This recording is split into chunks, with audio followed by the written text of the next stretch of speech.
아줌마, 내 남편 시신이랑 유사는 법적 아내인 내가 다 인수할 테니까 당장 이 장례식장에서 짐 빼서 나가주세요. 평생 나를 벌레 보듯 무시하며 바람까지 피웠던 남편의 장례식 날. 머리부터 발끝까지 명품으로 휘감은 낯선 젊은 여자가 찾아와 내민 서류 봉투 속에는 저도 모르는 사이에 찍힌 위장 이혼 도장과 제 명의로 된 수억 원의 사채 빚이 들어 있었습니다. 남편은 40년 동안 제가 피땀 흘려 모은 전 재산을 불륜녀에게 빼돌리고 죽어버린 것이었습니다. 하늘이 무너지는 충격 속에서 평생을 바쳐 키워온 금쪽 같은 장남마저 제 가슴에 끔찍한 비수를 꽂았습니다. 엄마, 그냥 조용히 덮어! 엄마가 여기서 소란 피우면 아빠가 남긴 상가 건물 그 여자한테 다 뺏길 수도 있잖아! 유산에 눈이 멀어 어미를 시궁창에 버린 자식과 뻔뻔한 불륜녀. 가족에게 철저히 버림받고 벼랑 끝에 내몰린 내 나이 68배. 저는 결국 남편의 영정 사진을 박살내고 발인마저 밀어버렸습니다. 그리고 40년 동안 장롱 깊숙한 곳에 숨겨두었던 낡은 가계부 한 권을 꺼내 들며 늙은 아내의 통쾌하고도 피눈물 나는 반격이 시작됩니다. 과연 제 인생의 마지막은 어떻게 뒤집혔을까요? 오늘 사연 시작하기 전에 무료 버튼인 구독과 좋아요 꼭 눌러주세요.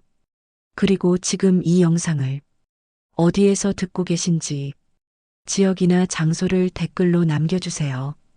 그러면 여러분들에게 복이 찾아올 거예요. 어이구, 이 무식한 여편네야. 남자가 밖에서 큰일 하는데 어디서 집구석에 박혀있던 여자가 감히 입을 대? 제 이름은 이순옥, 올해 나이 68입니다. 저 폭언은 제가 40년 넘게 들어온 남편 박상길의 입버릇이었습니다. 사람들은 부부 사이에 정이 있으니 그렇다고들 했지만 정이라는 것은 서로 주고받아야 쌓이는 법이지요. 저는 40년 동안 일방적으로 퍼주기만 했고 돌아온 것이라곤 멸시와 모욕뿐이었습니다. 1984년 봄 19에 시집을 갔습니다. 중매쟁이가 은행원이면 팔자 고치는 거요, 순호가. 라며 연신 부채질을 했고 고등학교도 못 마친 저에게 은행원 남편이란 그야말로 하늘이 내린 복인 줄만 알았습니다. 그런데 막상 시집살이가 시작되니 현실은 냉혹했습니다. 박상길은 쥐꼬리만 한 월급의 대부분을 술값과 화투판에 쏟아부었고 신혼 첫 달부터 생활비가 모자라 쌀독이 바닥을 드러냈습니다. 시어머니는 아침마다 부엌문을 발로 걷어차며 쓸모없는 며느리라고 쏘아붙였고 박상길은 아내의 하소연에 눈 하나 깜짝하지 않았습니다. 밥상을 차려내면 젓가락으로 반찬을 뒤적이다가 걔도 이것보단 잘 먹겠다며 밥그릇을 밀어냈습니다. 그 시절에 저는 울음조차 사치였습니다.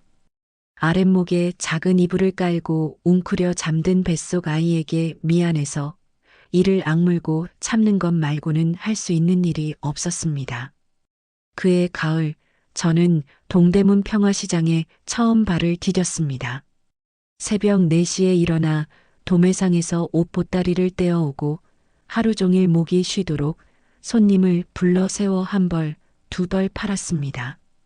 겨울에는 손가락 끝이 갈라져 피가 맺혔고 여름에는 쏟아지는 땀에 옷이 등짝에 달라붙어도 쉴 틈이 없었습니다.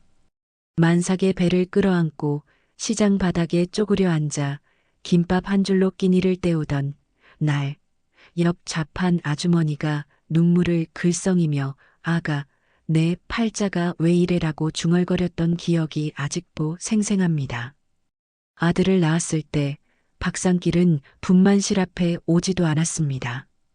아이 이름은 박준혁. 시어머니가 장명소에 가서 지어온 이름이었고 저에게는 이름 한 글자 지을 권리도 주어지지 않았습니다. 하지만 저는 그 갓난 아들을 처음 품에 안은 순간 가슴 한가운데서 뜨거운 것이 솟구치는 걸 느꼈습니다. 이 아이 하나만 잘 키우자. 이 아이가 세상에서 당당하게 살 수 있도록 내가 버팀목이 되어주자. 그 다짐 하나가 지옥 같은 결혼 생활을 견디게 해준 유일한 빛이었습니다. 세월이 흘러 1990년대 중반, 저는 동대문에서 제법 잘 나가는 옷가게 사장이 되어 있었습니다. 새벽마다 트럭에 실려오는 원단을 직접 골라 디자인을 지시하고 남대문까지 판로를 넓히며 피땀 어린 돈을 한 푼 두 푼 모았습니다. 그 돈으로 아들 학원비를 대고 시댁 빚을 갚고 남편 술값까지 감당했습니다. 그런데 밥상길이 바뀐 것이라곤 하나도 없었습니다. 아내가 돈을 벌어오니 오히려 자존심이 상했는지 술자리가 잦아지더니 급기야 딴 여자의 그림자가 어른거리기 시작했습니다. 어느 날 새벽 장사를 마치고 파김치가 되어 돌아온 집 현관에서 남편의 양복 주머니에 꽂혀 있던 메모지를 발견했습니다. 진한 립스틱 자국이 찍힌 그 종이 위에는 낯선 여자의 글씨로 오빠, 오늘 밤도 보고 싶어라고 적혀 있었습니다. 손끝이 부르르 떨렸습니다. 하지만 잠든 아들의 방문 앞에 서자 분노는 힘없이 주저앉았습니다. 이혼하면 이 아이는 어떻게 되는가? 아비 없는 자식이라는 손가락질을 받게 하고 싶지 않았습니다. 저는 그 메모지를 찢어 쓰레기통에 묻고 화장실에서 수건을 입에 물고 소리 없이 울었습니다. 1997년 온 나라를 휩쓴 외환위기가 터졌습니다. 하필이면 박상길은 직장 동료의 사업체에 연대보증을 섰다가 수억 원의 빚더미를 안게 되었습니다. 은행에서 날아온 독촉장을 들고 저 앞에 선 박상길은 처음이자 마지막으로 고개를 숙였습니다. 하지만 그것은 사과가 아니라 네가 갚아라는 무언의 명령이었습니다. 가게를 정리하고 보험을 해약하고 아껴 모은 적금을 깨도 모자랐습니다. 결국 저는 종로의 한 국밥집 주방에 들어갔습니다. 뜨거운 솥 앞에서 국을 끓이고 무거운 솥단지를 나르며 어깨와 손목에 화상 자국이 겹겹이 쌓였습니다. 남편은 그 시절에도 밖에서 술을 마셨고 집에 돌아오면 내 꼴이 볼만하다며 코웃음을 쳤습니다. 제가 뼈가 으스러져라 이래서 빚을 다 갚아낸 것은 2001년이었습니다. 무려 3년이 넘는 시간이었습니다. 그 3년 동안 저는 얼굴에 주름이 깊게 팼고 허리가 구부정해졌으며 머리카락에 흰 서리가 내려앉았습니다. 그런데 빚을 갚고 나니 박상길은 다시 큰 소리를 치기 시작했습니다. 네가 몽공이 있다고. 다 내가 은행에서 쌓은 인맥덕이지. 라며 제 헌신을 단 한 번도 인정하지 않았습니다. 그렇게 세월은 잔인하게 흘렀습니다. 아들 준혁이는 대학을 나와 제법 괜찮은 회사에 취직했고 30이 넘어 결혼도 했습니다. 아들이 독립하고 나니 저와 박상길만 덩그러니 남은 낡은 아파트에는 대화가 사라졌습니다. 밥상에 마주 앉아도 박상길은 텔레비전만 바라보았고 저는 그저 묵묵히 수저를 놀릴 뿐이었습니다. 가끔 아들에게 전화가 오면 박상길은 2시간이고 3시간이고 통화를 했지만 저에게 건네는 마른 밥 아니면 빨래가 전부였습니다. 저는 40년 넘게 그 집에 살면서 가정부보다 못한 취급을 받고 있었던 겁니다. 마음 한구석이 텅 비어 있는 느낌, 그것을 세상 사람들은 공허라고 부르더군요. 저는 그 공허에 이름조차 붙이지 못한 채 그저 하루하루를 껍데기처럼 살아가고 있었습니다. 그러던 어느 이른 아침이었습니다. 욕실에서 쿵 하는 둔탁한 소리가 들렸습니다. 달려가 보니 박상길이 세면대를 붙잡은 채 바닥에 쓰러져 있었습니다. 얼굴이 시퍼렇게 질린 남편의 입술이 파르르 떨리고 있었고 가슴을 움켜잡은 손에서는 힘이 빠져 축 늘어져 있었습니다. 급성 심근경색이었습니다. 구급차가 오기를 기다리는 그 몇 분의 시간이 영겁처럼 길었습니다. 저는 남편의 차가워지는 손을 잡고 있으면서도 이상하게 눈물이 나오지 않았습니다. 40년 동안 고여있던 물이 어느 순간 말라버린 것처럼 가슴속에는 아무런 감정의 물기도 남아있지 않았습니다. 병원에 도착했을 때 의사는 고개를 저었고 박상길은 그렇게 갔습니다. 40년 동안 저 위에 군림하던 그 남자가 말 한마디 남기지 못하고 허망하게 세상을 떠났습니다. 장례식장 영정 사진 속 박상길은 골프장에서 찍은 사진이었습니다. 흰 모자를 눌러쓰고 오만하게 웃는 그 얼굴을 바라보면서 저는 처음으로 이런 생각을 했습니다. 이 사람이 죽었는데 내 마음에는 왜 슬픔이 없는 걸까? 오히려 속이 뻥 뚫린 것 같은 이 감정은 도대체 무엇일까? 눈물 대신 허탈한 웃음이 올라오려는 것을 꾹 참으며 저는 상주석에 앉아 멍하니 허공을 바라보았습니다. 이제야 이 지독한 인연이 끝났구나. 나는 이제 자유로운 걸까? 하지만 진짜 지옥은 그날 밤부터 시작이었습니다. 그 사실을 그때의 저는 까맣게 모르고 있었습니다. 발인을 하루 앞둔 밤이었습니다. 시계바늘은 밤 11시를 가리키고 있었고 장례식장에 남아있는 사람은 저와 아들 준혁 그리고 졸음을 참지 못해 꾸벅이는 며느리뿐이었습니다.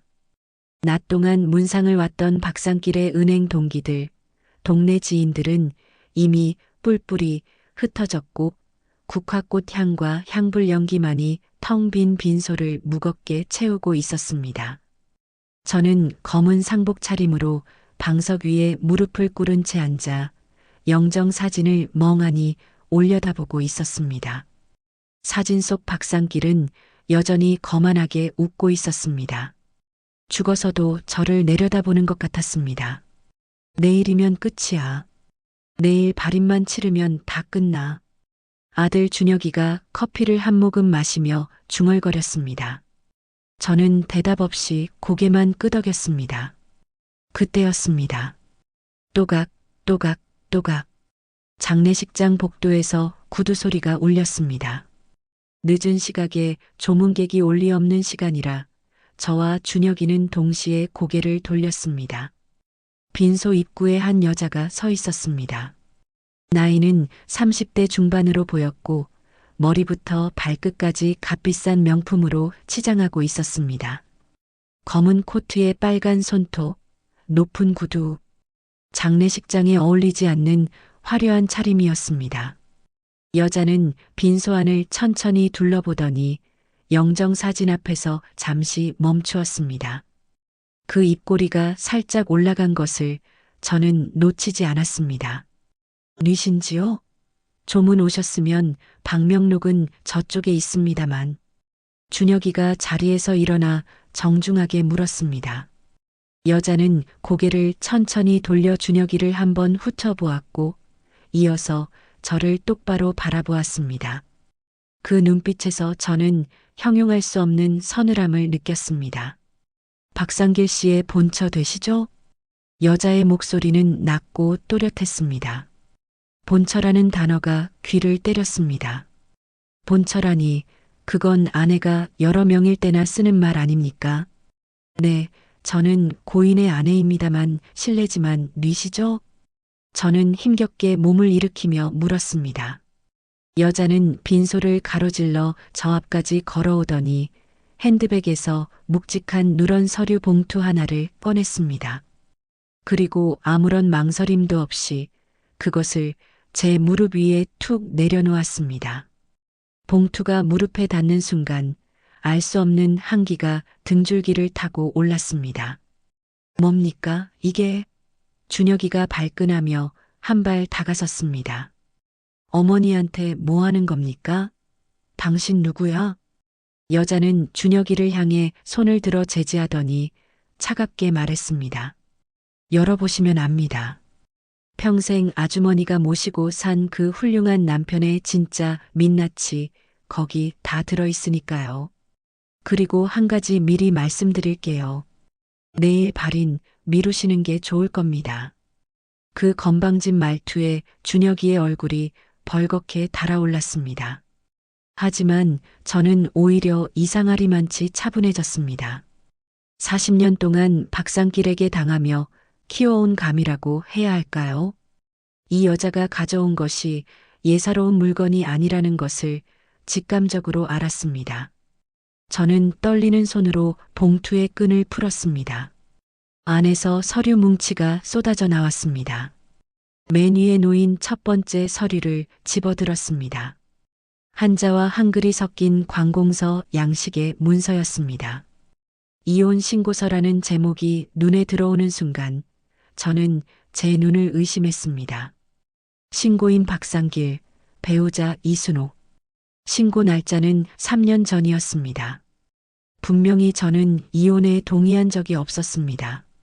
이혼 서류에 서명을 한 기억이 전혀 없었습니다. 그런데 거기에는 제 이름의 서명이 적혀 있었고 제 인감이 찍혀 있었습니다.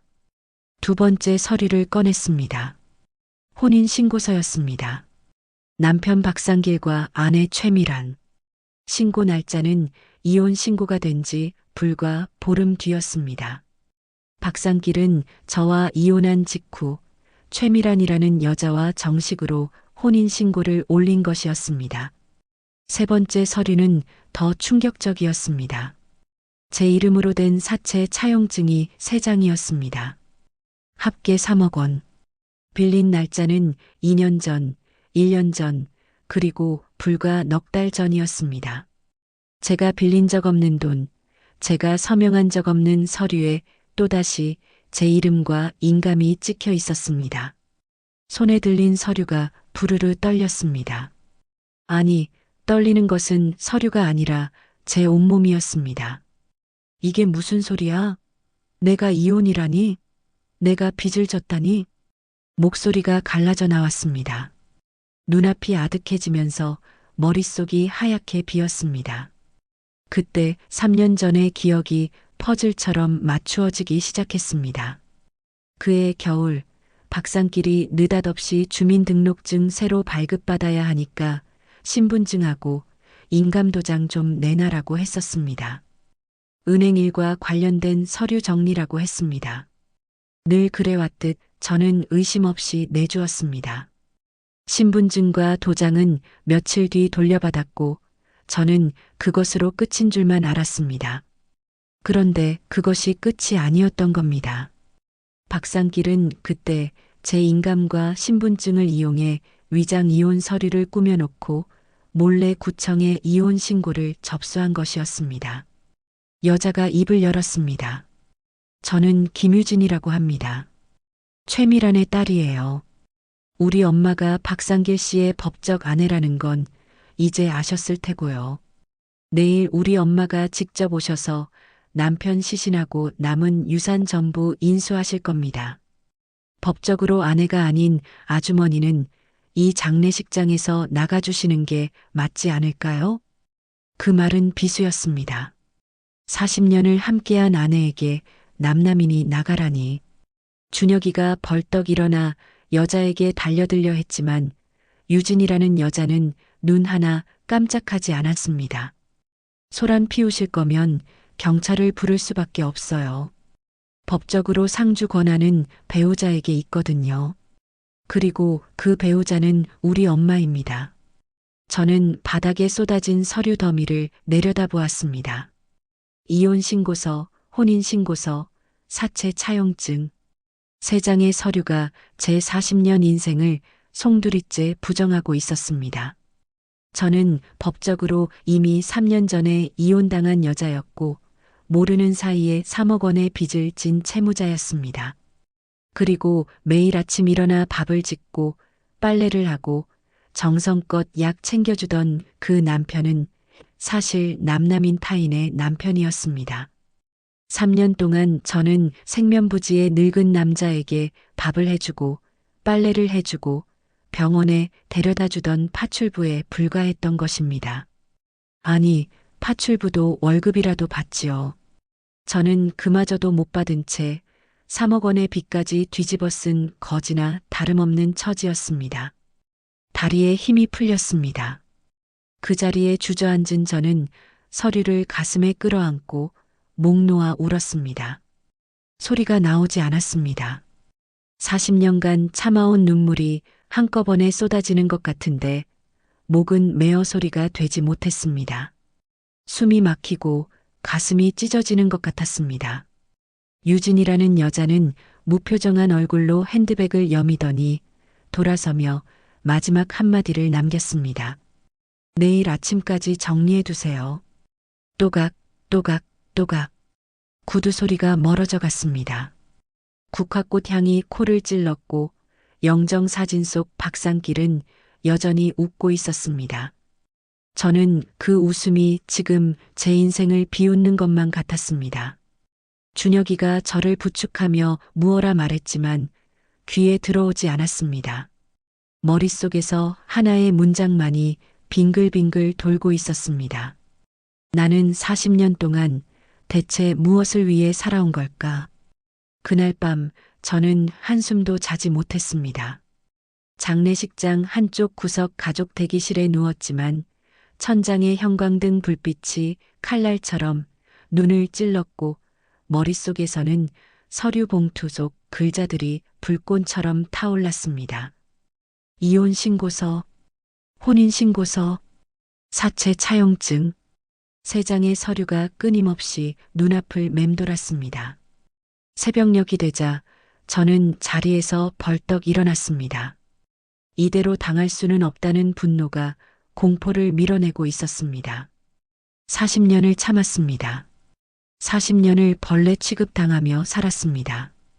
그 40년의 끝이 당신은 아무것도 아닙니다라는 서류 한 장이라니 차라리 죽는 게 나을 지경이었습니다.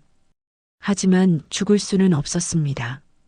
이 억울함을 안고 죽으면 저승에서도 박상길에게 비웃음을 당할 것 같았습니다. 날이 밝자 저는 구청에 전화를 걸었습니다. 3년 전 접수된 이순옥의 이혼 신고 내역을 확인해 달라고 했습니다. 한참을 기다린 끝에 담당자가 답했습니다. 네, 이순옥님과 박상길님의 협의 이혼 신고는 3년 전 정상적으로 접수 및 처리 완료되었습니다. 정상이라뇨? 저는 이혼에 동의한 적도 없고 서명을 한 적도 없습니다. 서류상으로는 본인 서명과 인감이 모두 확인됩니다만 이의가 있으시면 법원에 이혼 무효 소송을 제기하셔야 합니다. 전화를 끄는 저의 손은 벌벌 떨리고 있었습니다. 법원 소송 무효. 평생 법원 문턱 한번 밟아보지 않은 저에게 그 단어들은 다른 세상의 언어처럼 멀고 막막했습니다. 준혁이는 밤새 서류를 뒤적이다가 아침이 되어서야 입을 열었습니다. 엄마, 일단 발인은 예정대로 치르자. 아빠가 죽었는데 이 소란이 밖에 알려지면 집안 망신이잖아.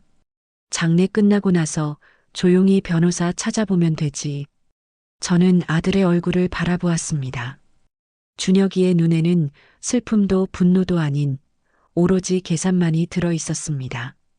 아버지의 죽음보다 대외적인 체면을, 어머니의 억울함보다 장례의 절차를 먼저 걱정하는 그 눈빛에서 저는 박상길의 그림자를 보았습니다.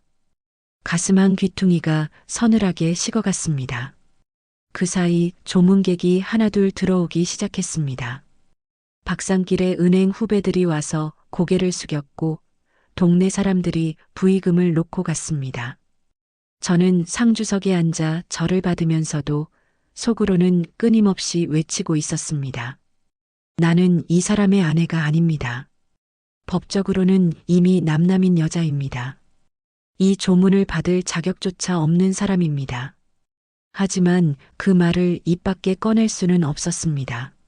40년 동안 침묵하는 것에 길들여진 입은 이 순간에도 굳게 닫혀 있었습니다. 오후가 되자 장의사가 다가와 내일 발인 절차를 최종 확인했습니다. 연구차 시간, 화장장 예약, 선산 입관 순서, 모든 것이 차근차근 정리되고 있었습니다. 이대로 내일 아침이면 박상길은 화장되어 재가 될 것이고 그제는 시댁 선산에 뿌려질 것이었습니다. 그러면 모든 것이 끝나는 겁니다. 박상길이 저지른 짓도 제가 당한 일도 서류 봉투 속 진실도 모두 재와 함께 흩어져 버리는 겁니다. 그 순간 저는 깨달았습니다. 이 장례를 예정대로 치르면 저는 영원히 진실을 밝힐 수 없게 된다는 것을, 시신이 화장되어 버리면 법적 다툼에서 필요한 신원 확인조차 복잡해진다는 것을, 박상길의 죽음이 깔끔하게 마무리되는 순간 최미란이라는 여자가 모든 것을 가져가고 저는 빚더미 위에 홀로 남겨진다는 것을. 저녁 무렵 발인을 앞두고 마지막 조문이 이어지고 있었습니다. 준혁이는 조문객 앞에서 아버지를 잘 보내드리겠습니다라며 의젓하게 인사를 하고 있었고 며느리는 옆에서 고개를 숙이고 있었습니다. 모든 것이 평온해 보였습니다. 겉으로는 그랬습니다. 하지만 저의 안에서는 40년 동안 꾹꾹 눌러 담았던 감정들이 용암처럼 들끓고 있었습니다. 멸시당한 분노, 배신당한 지옥, 이용당한 참담함, 그리고 그 모든 것을 감수하며 지켜온 가정이라는 허울의 허망함, 그것들이 뒤섞여 제 안에서 무섭게 부풀어 오르고 있었습니다. 마지막 조문객이 돌아가고 빈소가 다시 고요해진 밤 9시였습니다. 저는 자리에서 일어났습니다. 다리가 후들거렸지만 걸음은 단호했습니다. 제단을 향해 걸어갔습니다. 영정 사진이 놓인 제단 위에는 국화꽃이 수북하게 쌓여 있었고 향이 가늘게 피어오르고 있었습니다. 박상길의 사진은 여전히 웃고 있었습니다. 그 웃음이 저를 비웃는 것 같았습니다. 순호가, 넌 끝까지 당하는 거야. 네가 뭘 할 수 있겠어. 이 무식한 여편네가. 두 손이 부르르 떨렸습니다. 심장이 미친 듯이 뛰었습니다.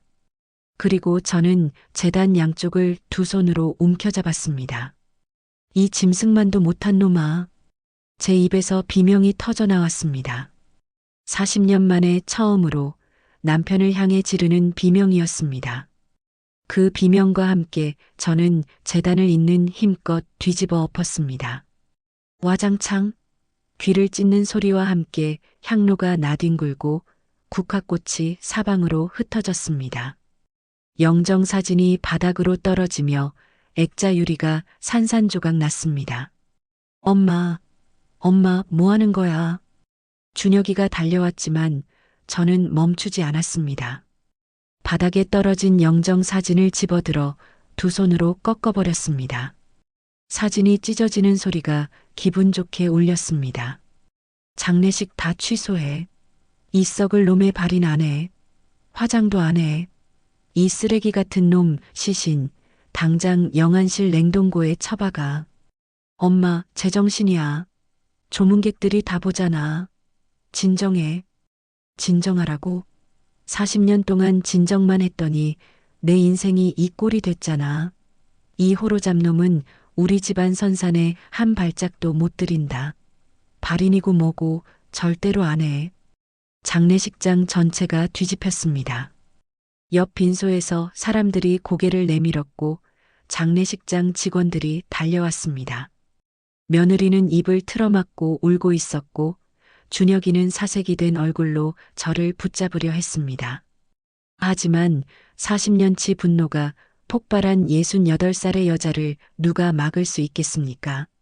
저는 흩어진 국화꽃을 밟으며 서류 봉투를 높이 들어 올렸습니다. 여기 봐. 이 서류 봐. 이 나쁜 놈이 나 몰래 이혼하고 다른 여자랑 결혼했어. 내 이름으로 사채까지 빌렸다고. 40년을 이놈한테 갈아 넣었더니 돌아온 게 이거야. 이런 놈의 장례를 내가 왜 치러. 상주석에 앉아서 절을 왜 받아. 저는 바닥에 주저앉아 오열했습니다. 이번에는 소리가 났습니다. 40년 만에 목 놓아 세상이 떠나가라 울었습니다. 발인은 무기한 연기되었습니다. 장의사에게 사정을 설명하고 박상길의 시신은 다시 영안실 냉동고로 들어갔습니다. 장례식장 측에서는 난감한 표정이었지만 저는 한치도 물러서지 않았습니다. 유리 조각과 국화꽃이 뒹구는 빈소를 정리하면서 저는 이상하게도 40년 만에 처음으로 등이 펴지는 기분을 느꼈습니다. 분노라는 것이 이토록 사람을 똑바로 세워주는 것인지 그때 처음 알았습니다. 다음 날 아침 소식은 바람처럼 퍼져나갔습니다.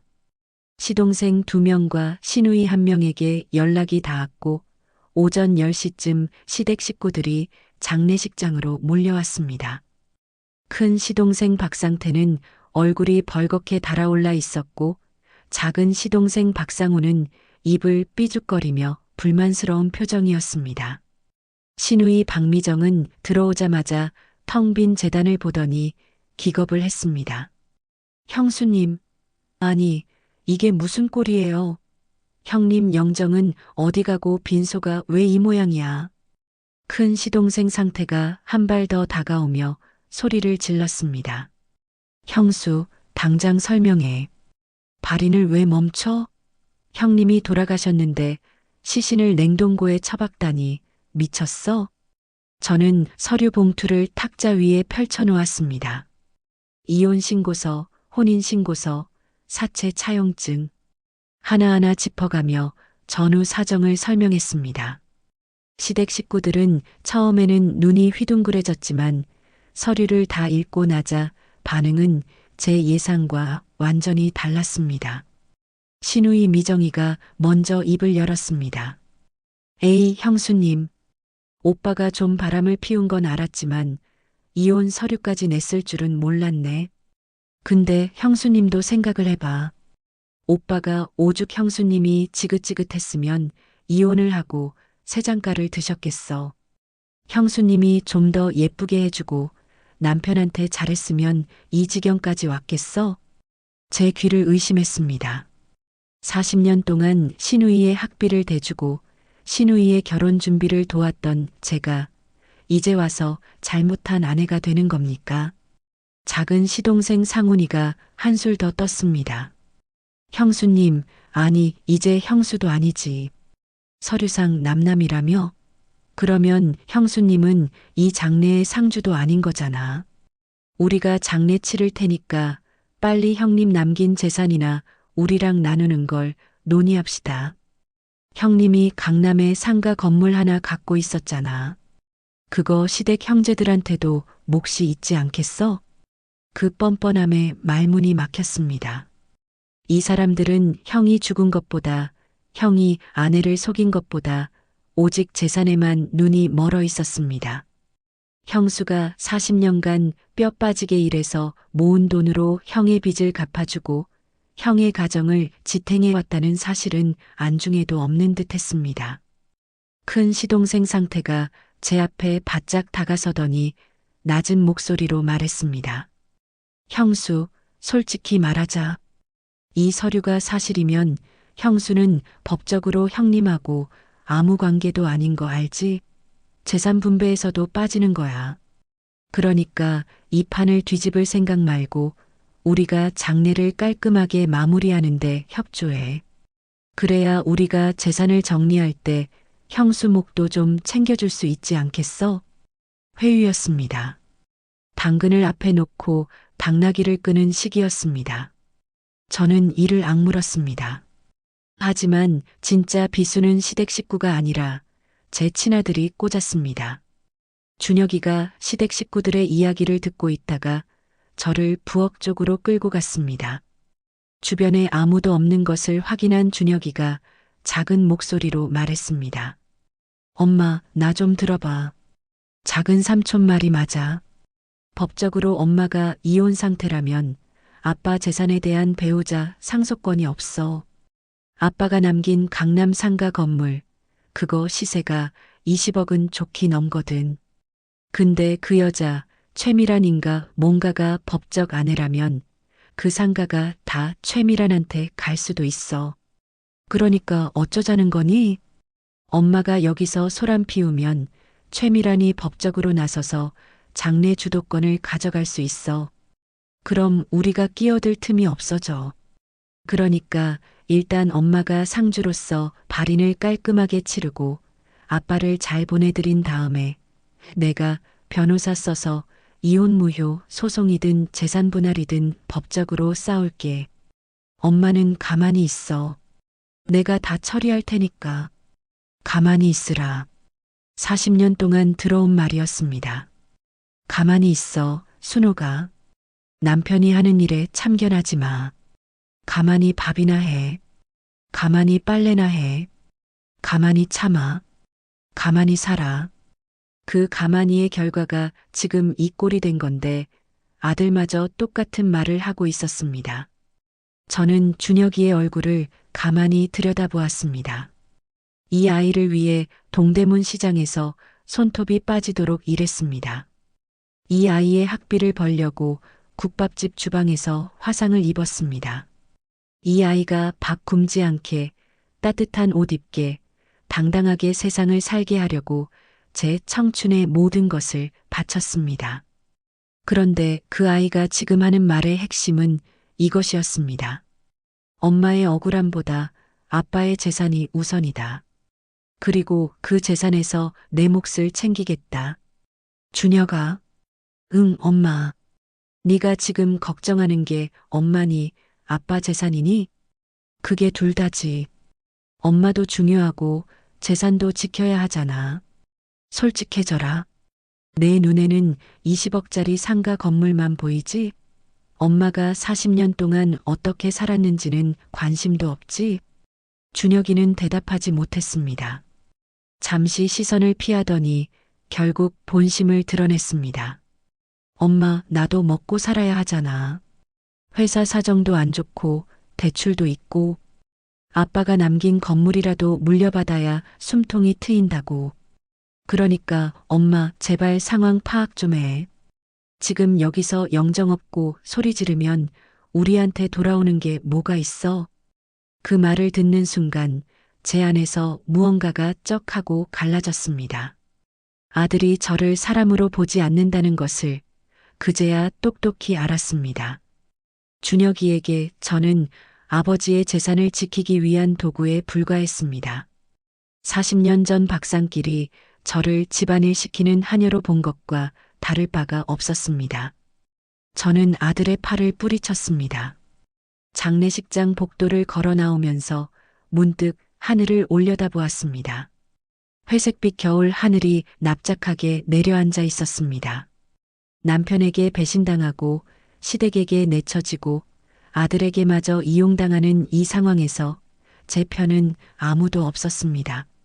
저는 철저히 혼자였습니다.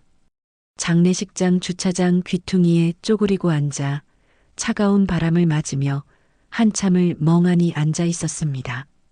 가슴 한가운데가 텅 비어 바람이 휘윙 지나가는 것 같았습니다. 손가락 끝이 시려왔지만 일어설 힘이 나지 않았습니다. 머릿속에서 한 문장이 맴돌았습니다. 이 세상에 내 편은 한 명도 없구나. 그때 저는 몰랐습니다. 진짜 폭풍은 이제 시작이라는 것을, 하지만 그 폭풍 속에서 뜻밖의 손이 내밀어질 것이라는 사실도 함께. 그로부터 사흘이 지났습니다. 냉동고 속 박상길의 시신은 여전히 차가운 어둠 속에 누워 있었고 장례식장 측에서는 연장 비용을 은근히 압박해왔습니다. 하지만 발인을 재개할 수 없는 이유가 생겼습니다. 박상길의 법적 아내라는 최미란이 변호사를 대동하고 직접 나타났기 때문입니다. 오후 2시 장례식장 상담실. 저와 준혁이가 앉아있는 맞은편에 최미란이 들어섰습니다. 저보다 10살은 좋기 어려 보이는 그 여자는 화려한 인상이었습니다.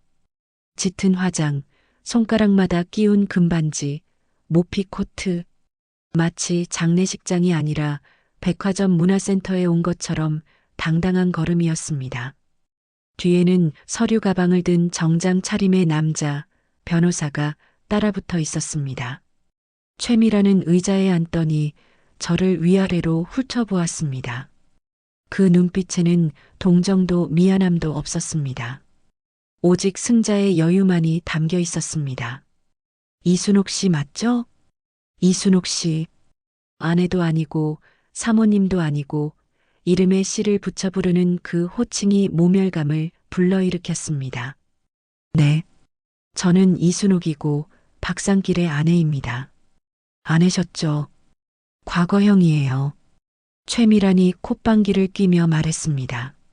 옆에 변호사가 서류 가방에서 문서 뭉치를 꺼내 탁자 위에 펼쳤습니다. 부동산 등기부등본, 증여계약서, 예금잔고 증명서, 한 장 한 장이 저의 삶을 도려내는 칼이었습니다. 변호사가 차분하게 설명하기 시작했습니다. 이순옥 씨, 현재 법적 상황을 정리해 드리겠습니다. 첫째, 이순옥 씨와 고인 박상길 씨의 혼인 관계는 3년 전 협의 이혼 신고로 종료되었습니다. 둘째, 박상길 씨의 법적 배우자는 최미란 씨입니다. 셋째, 박상길 씨 명의의 서울 강남구 소재 상가 건물은 생전의 배우자 최미란 씨 앞으로 증여 완료되어 이미 소유권이 이전되었습니다. 넷째, 이순옥 씨가 현재 거주 중인 아파트 역시 박상길 씨 명의였으며 이 역시 최미란 씨에게 증여되었습니다. 한마디 한마디가 망치질이었습니다. 강남 상가 건물은 제가 동대문에서 뼈 빠지게 일해번 돈으로 산 것이었습니다. 지금 살고 있는 아파트도 마찬가지였습니다. 국밥집 주방에서 화상을 입어가며 새벽 도매시장에서 허리가 끊어져라 물건을 전하르며 한 푼 두 푼 피눈물로 모은 돈이었습니다. 하지만 박상길은 교묘하게 모든 부동산을 자기 명의로 돌려놓았고 죽기 전에 그 전부를 최미란에게 넘겨버린 것이었습니다. 최미란이 입을 열었습니다. 아줌마, 솔직히 말하면 상길 씨한테 저도 제대로 사랑받았다고는 못하겠어요. 그 사람 성격이 어떤지 아줌마가 더 잘 알잖아요. 하지만 법은 법이에요. 서류상 아줌마는 타인이고 법적 아내는 저예요. 그러니까 정리 좀 합시다. 아줌마 앞으로 된 사채 빚사먹은 아줌마가 알아서 갚으시고 지금 살고 있는 내 집에서 이번 주 내로 짐 빼서 나가주세요. 이 도둑년아. 참다 못한 저의 입에서 욕이 터져 나왔습니다. 그게 누구 돈인데? 그 상가 건물 살 때 돈 번 게 누군데? 내가 동대문에서 손톱이 빠지도록 일해서 모은 돈이야. 국밥집에서 화상 입어가며. 번 돈이라고. 그 집에서 40년을 살았어. 내 피눈물이 밴 내 재산이란 말이야. 최미란은 눈 하나 깜짝하지 않았습니다. 증거 있어요? 명의가 아줌마예요? 등기부등본에 아줌마 이름이 한 글자라도 있어요? 법적으로 다 내 건데 아줌마가 아무리 소리 질러봤자 바뀌는 건 하나도 없어요. 늙어서 길거리에 나앉기 싫으면 입 다물고 조용히 정리하세요. 변호사가 서류를 한 장 더 꺼내 제 앞에 밀었습니다. 퇴거 요청서였습니다. 최미란의 이름으로 저에게 일주일 내 자진 퇴거를 요구하는 내용이었습니다. 법적 효력은 없는 형식적 문서라고 하더라도 그 종이 한 장이 주는 공포는 실질적이었습니다. 준혁이가 끼어들었습니다. 잠깐만요.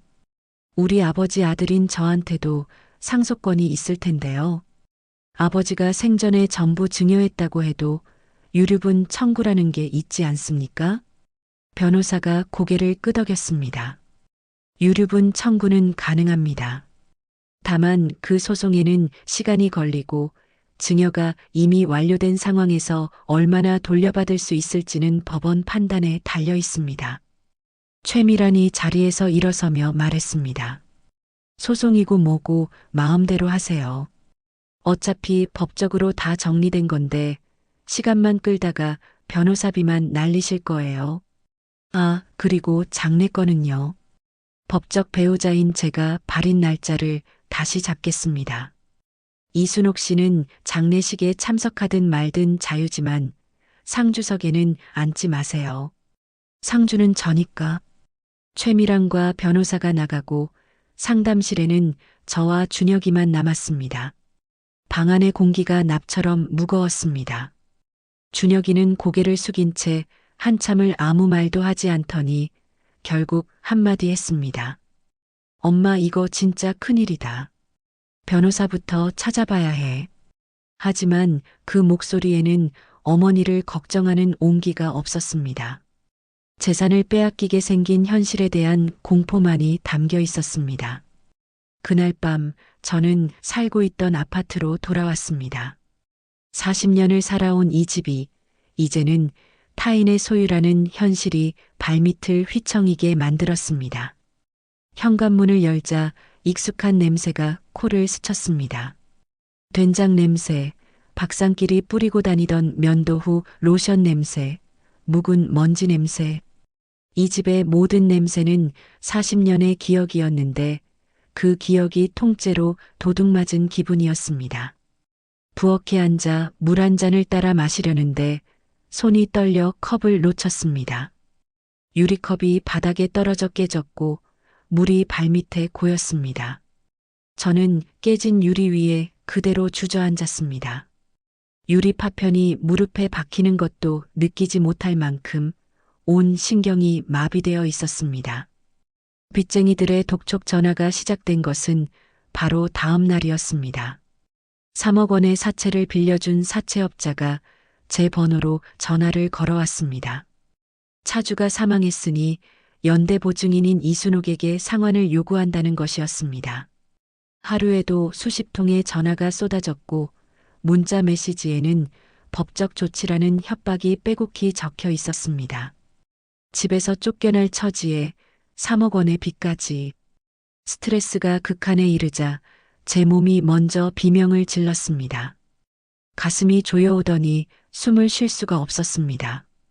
눈앞이 캄캄해지며 부엌 바닥에 쓰러졌습니다. 얼마나 지났을까 정신을 차렸을 때 저는 응급실 하얀 침대 위에 누워 있었습니다. 옆집 아주머니가 인기척이 없는 것을 이상하게 여겨 119에 신고해준 덕분에 목숨을 건진 것이었습니다. 차가운 수액이 팔뚝을 타고 흘러들어왔습니다. 천장의 형광등이 흐릿하게 보였습니다. 준혁이는 오지 않았습니다. 전화를 했지만 지금 회의 중이라 나중에 갈게라는 문자만 돌아왔습니다. 며느리에게도 연락했지만 아이가 아파서요. 죄송해요.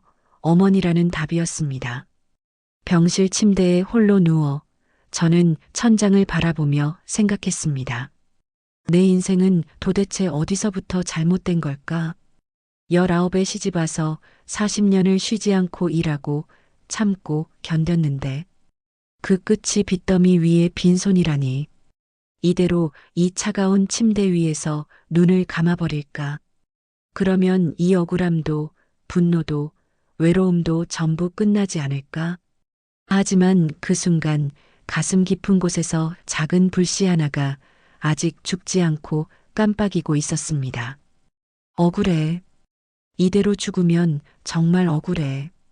이 세상에서 내가 살았다는 흔적이 남편과 내 연녀에게 먹힌 재산밖에 없다면, 그렇게 끝나면 나라는 사람은 진짜 아무것도 아닌 게 되는 거야. 그 억울함이 역설적이게도 저를 살렸습니다. 퇴원한 것은 이틀 뒤였습니다. 의사는 극심한 스트레스로 인한 실신이라며 안정을 취하라고 했지만 안정을 취할 여유 따위는 없었습니다. 최미란이 정한 퇴거 기한은 코앞이었고 사채업자의 독촉 전화는 멈추지 않았습니다.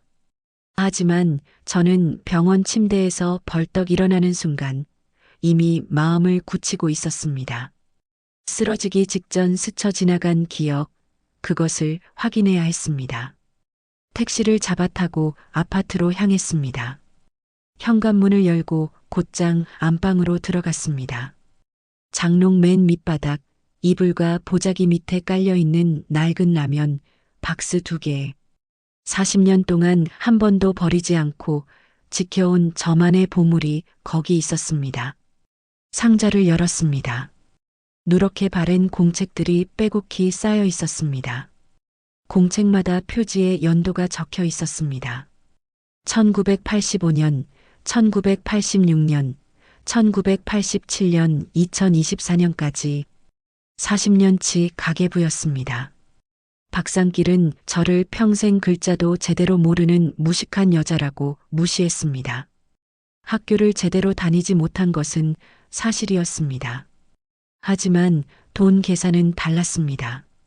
동대문 장사를 하면서 하나부터 열까지 직접 장부를 써야 했고 그 습관은 평생을 따라왔습니다.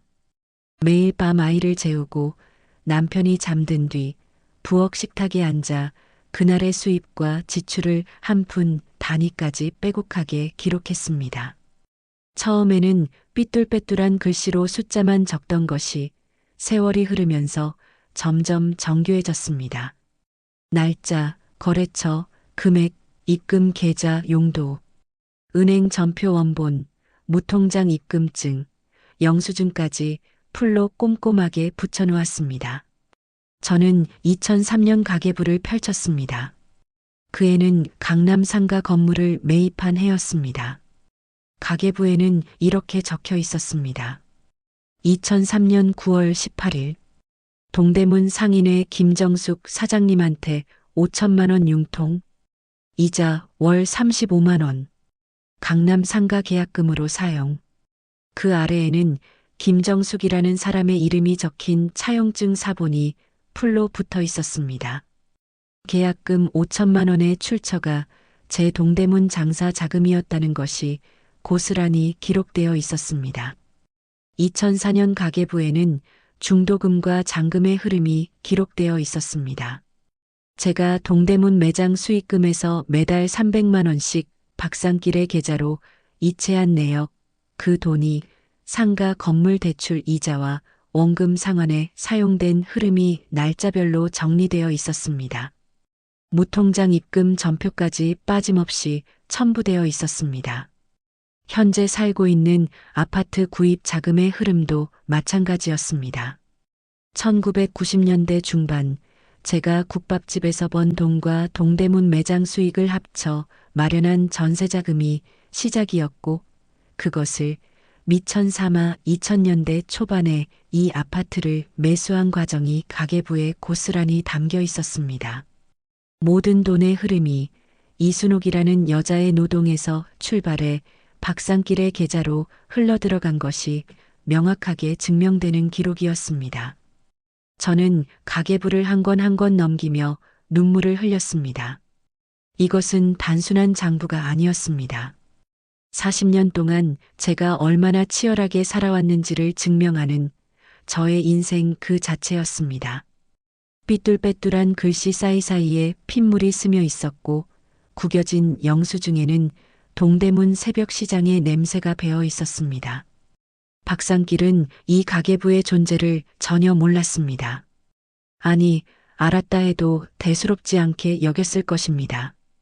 무식한 여편네가 뭘 쓰겠어라고 비웃었을 테니까요. 하지만 그 무식한 여편네의 기록이 40년 뒤에 결정적인 무기가 될 줄은 꿈에도 몰랐겠지요. 가계부를 정리하고 있을 때 제 휴대폰이 울렸습니다. 모르는 번호였습니다. 조심스럽게 받았더니 뜻밖의 목소리가 들려왔습니다. 아줌마, 저 김유진이에요. 그날 밤 장례식장에 갔던 사람이요.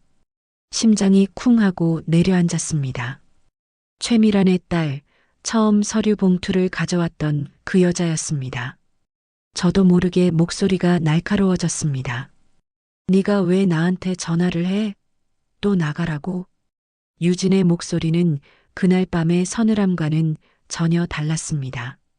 조용하고 어딘가 떨리는 듯 했습니다. 아줌마, 저 사실 아줌마한테 할 말이 있어서요. 저도 엄마한테 이용당하고 있었어요. 전화 너머로 유진이 깊은 한숨을 내쉬는 소리가 들렸습니다. 유진의 이야기는 이러했습니다. 최미라는 박상길과 결혼한 뒤에도 돈에 미친 사람이었습니다. 박상길이 넘겨준 재산만으로는 성에 차지 않아 유진의 이름으로 몰래 대출을 받고 유진의 명의로 사업체를 세워 세금을 회피하고 온갖 사기에 유진을 고기방패로 내세웠다는 것이었습니다. 유진은 어느 날 자신의 신용등급이 바닥으로 추락한 것을 발견하고서야 엄마의 만행을 알게 되었습니다. 아줌마가 당한 것처럼 저도 엄마한테 이름을 도둑맞은 거예요. 인감 위조, 서류 위조. 엄마가 아줌마한테 한 짓을 저한테도 똑같이 했어요.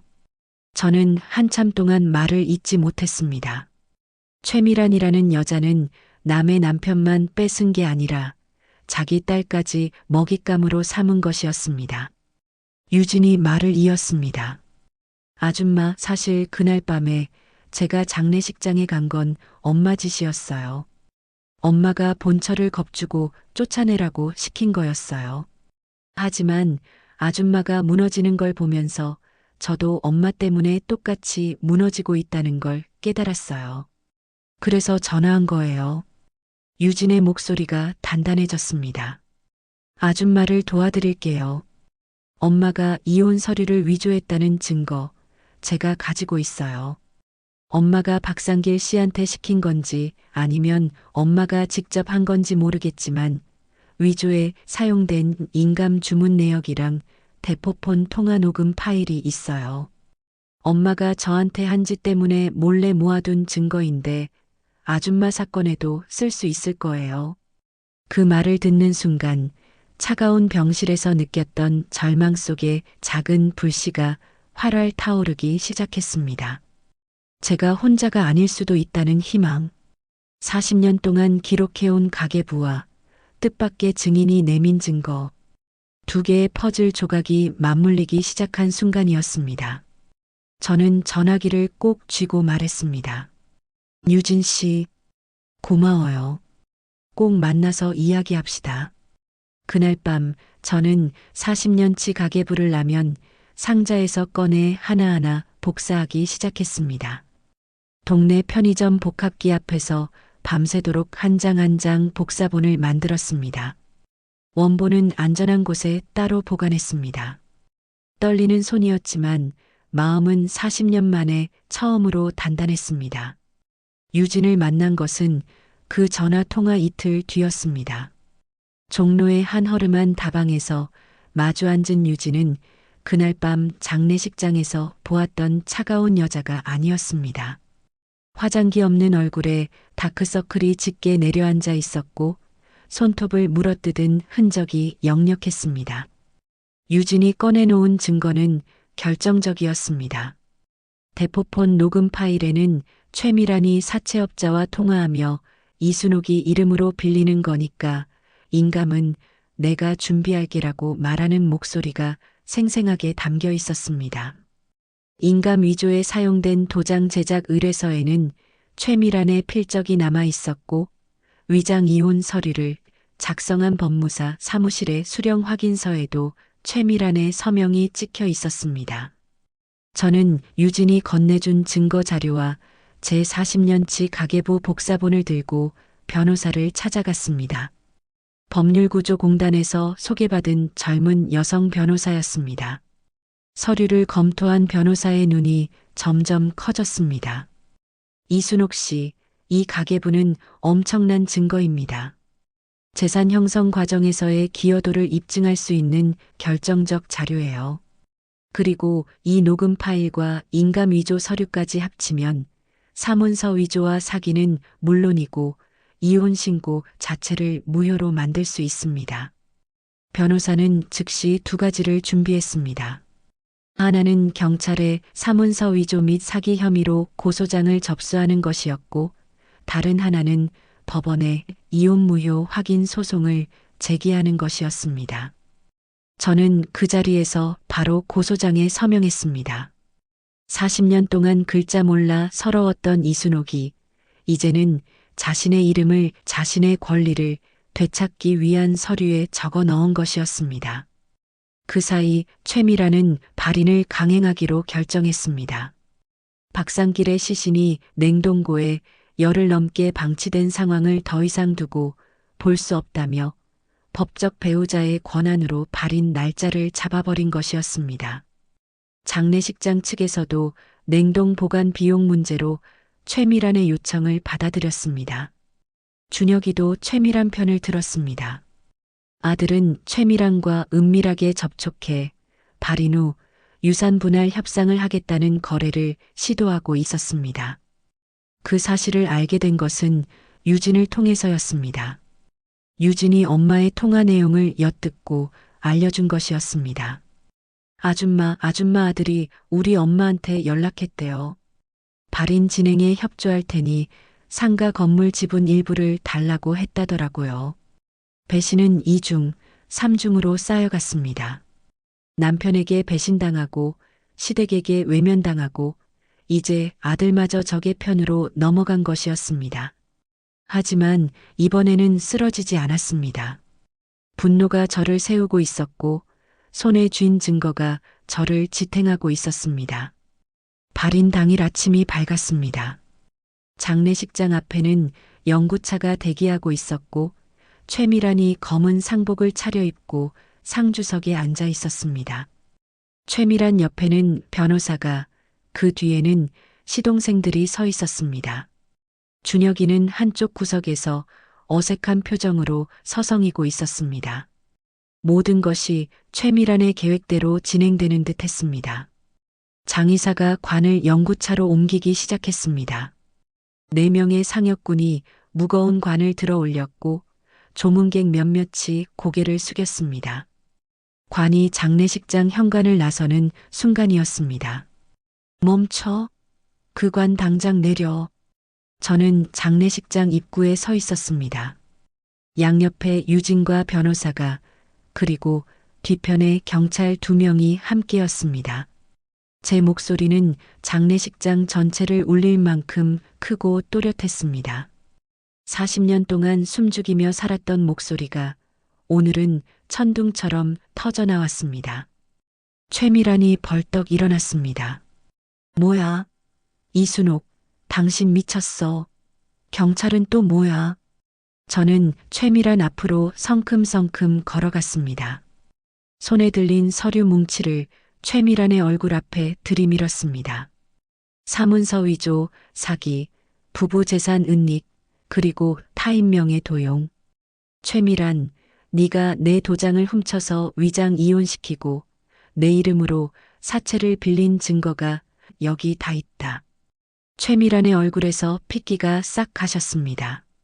눈이 커지며 유진을 발견한 최미란은 경악했습니다. 유진아, 너 이게 무슨... 엄마. 유진의 목소리는 차분했지만 그 안에는 오랜 세월 쌓인 상처가 묵직하게 깔려 있었습니다. 나도 엄마한테 똑같이 당했잖아.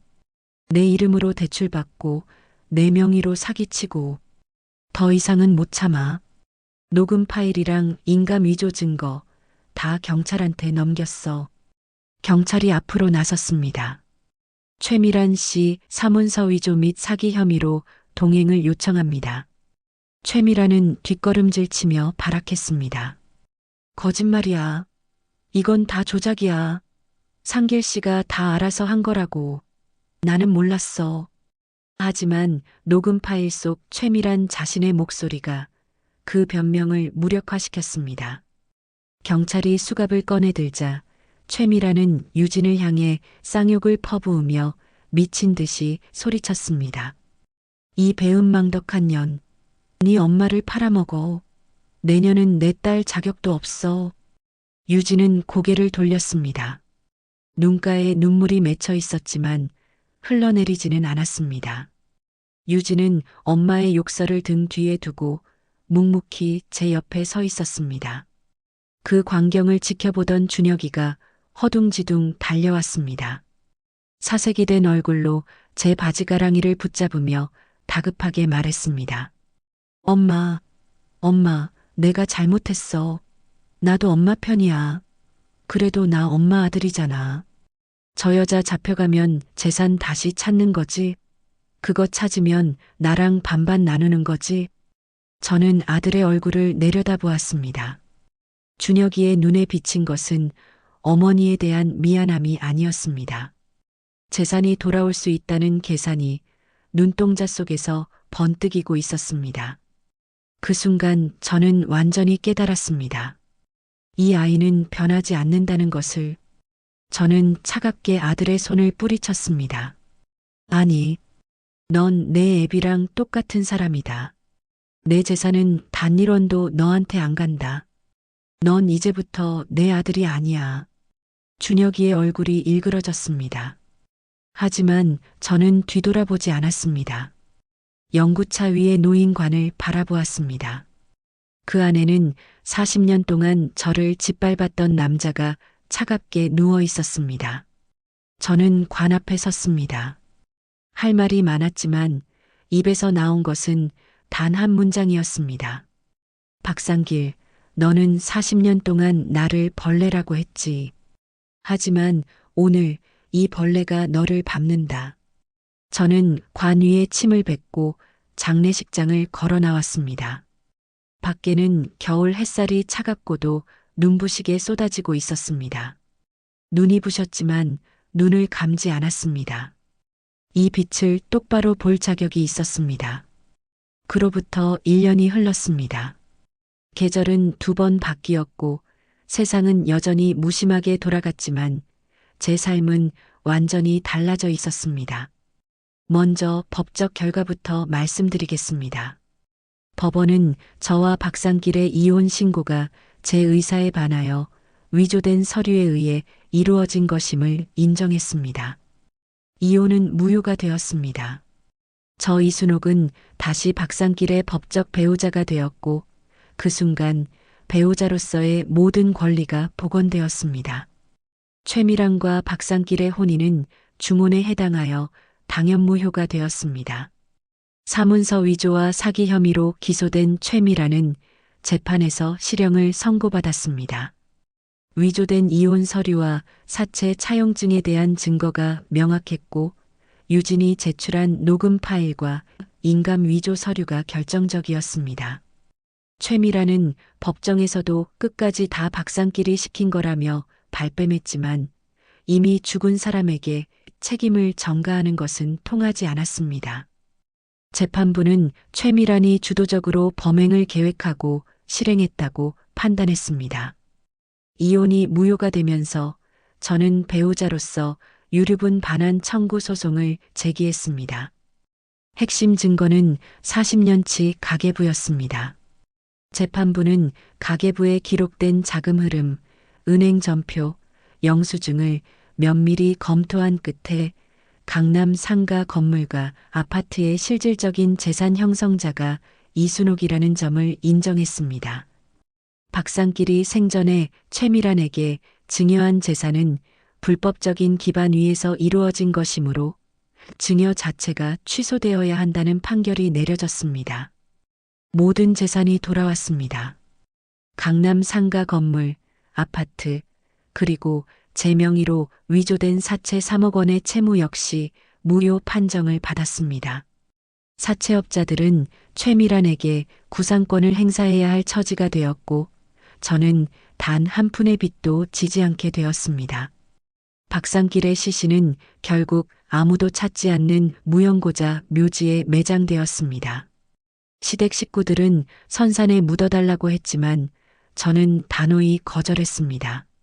선산은 조상들이 묻혀 있는 곳이지 아내를 속이고 재산을 빼돌린 사기꾼이 누울 자리는 아니라고 했습니다. 시동생들은 욕을 했지만 법적으로 배우자인 저의 결정을 뒤집을 수는 없었습니다.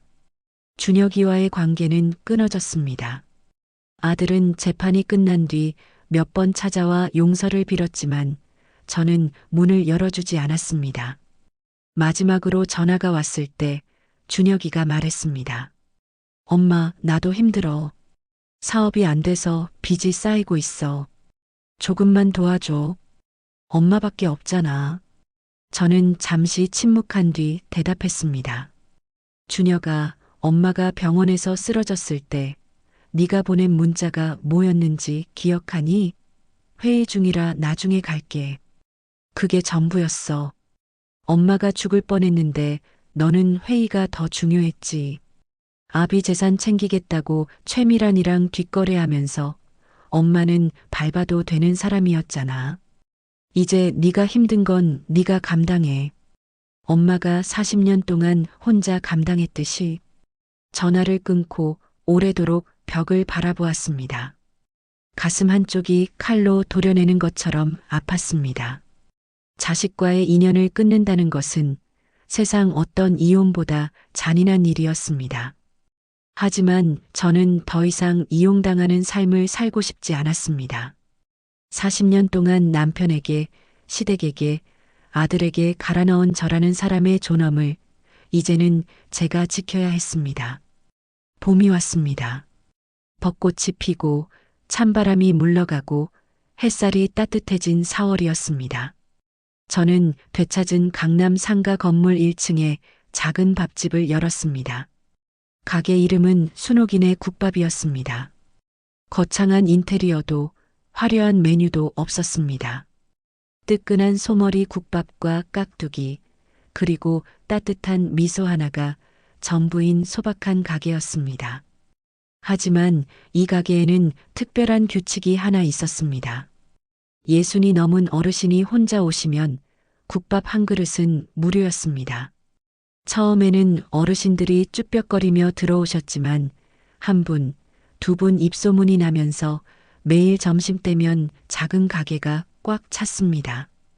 대부분 저처럼 가족에게 헌신하다 상처받은 분들이었습니다. 남편 뒷바라지 30년에 이혼당한 할머니, 자식들 대학까지 보내놓고 요양원에 버려진 할아버지, 며느리에게 쫓겨나 고시원에서 사시는 어르신, 각자의 사연을 안고 국밥 한 그릇 앞에 앉은 그분들의 눈빛에서 저는 제 과거의 모습을 보았습니다. 국밥을 드시면서 울음을 터뜨리는 할머니가 계시면 저는 옆에 앉아 등을 쓸어드리며 말했습니다. 울어요. 실컷 우세요. 그런 다음에 국밥 한 숟갈 더 드세요. 따뜻한 게 뱃속에 들어가면 조금은 살만해집니다. 그것은 누군가에게 들은 말이 아니라 제가 40년 동안 살아오면서 몸으로 깨우친 진실이었습니다. 유진이는 최미란과 공식적으로 연을 끊었습니다. 법원에 친족관계 단절을 선언했고 최미란이 유진 명의로 진 빚도 소송을 통해 정리했습니다. 유진은 지금 제 가게에서 일하고 있습니다. 주방에서 함께 국을 끓이고 손님을 맞이하는 유진의 모습을 볼 때마다 저는 묘한 감정을 느낍니다. 피 한 방울 섞이지 않은 사이인데 제 딸처럼 느껴지는 이 마음은 무엇일까요? 어쩌면 진짜 가족이란 피가 아니라 서로의 상처를 알아보고 보듬어주는 사이인지도 모르겠습니다. 어느 날 저녁 가게 문을 닫고 유진이와 마주 앉아 소주 한 잔을 나누었습니다. 유진이 물었습니다. 아줌마, 후회하는 거 없어요? 아들이랑 인연을 끊은 거. 저는 소주잔을 내려놓고 한참 생각했습니다. 후회 안 한다고 하면 거짓말이지. 내가 낳은 아이인데 어떻게 안 아프겠어. 밤에 잠이 안 올 때 가끔 준혁이가 아기였을 때 생각이 나. 작은 손으로 내 손가락을 꼭 잡고 잠들던 모습. 그때는 이 아이가 커서 날 버릴 줄 몰랐지. 하지만 유진 씨 사랑한다고 해서 밟혀줘야 하는 건 아니잖아. 40년 동안 밟히기만 했더니 내가 사라지더라고. 이제는 나를 지키는 게 먼저야.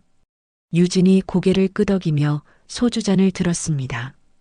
아줌마, 저도 같은 마음이에요. 엄마한테 밟히면서 살다가 이제야 내 발로 서는 거니까요.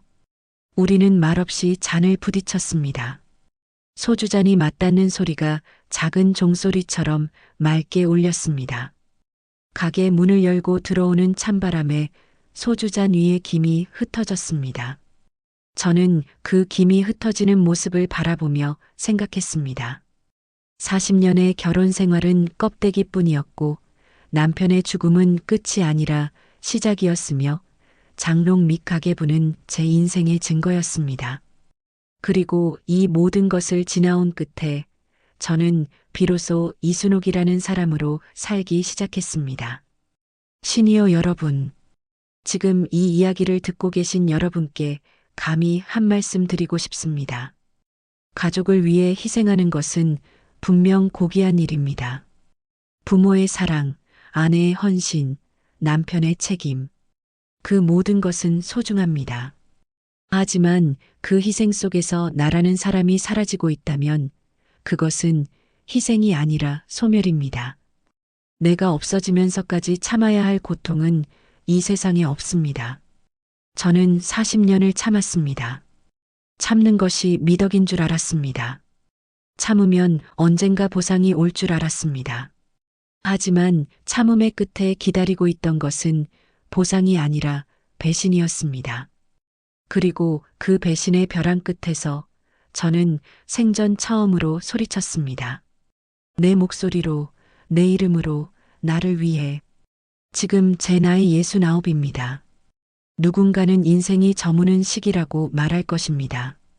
한물 같다고, 이제 와서 뭘 하겠냐고. 하지만 저는 감히 말합니다. 제 인생의 진짜 봄날은 68배 시작되었다고. 그 봄날은 남편이 만들어준 것도 자식이 가져다 준 것도 아닙니다. 제가 두 발로 일어서서 주먹을 불끈 쥐고 나는 아무것도 아닌 사람이 아니다라고 외쳤을 때 비로소 찾아온 것입니다. 여러분의 삶에도 남이 아닌 오직 나 자신을 위한 따뜻한 봄바람이 불기를 진심으로 응원합니다. 오늘 이 이야기를 끝까지 들어주신 여러분, 감사합니다. 부디 오늘 밤 따뜻한 국밥 한 그릇 드시고 편히 주무시길 바랍니다. 여러분의 인생도 지금 이 순간도 충분히 소중합니다. 더 많은 이야기로 다시 찾아올게요.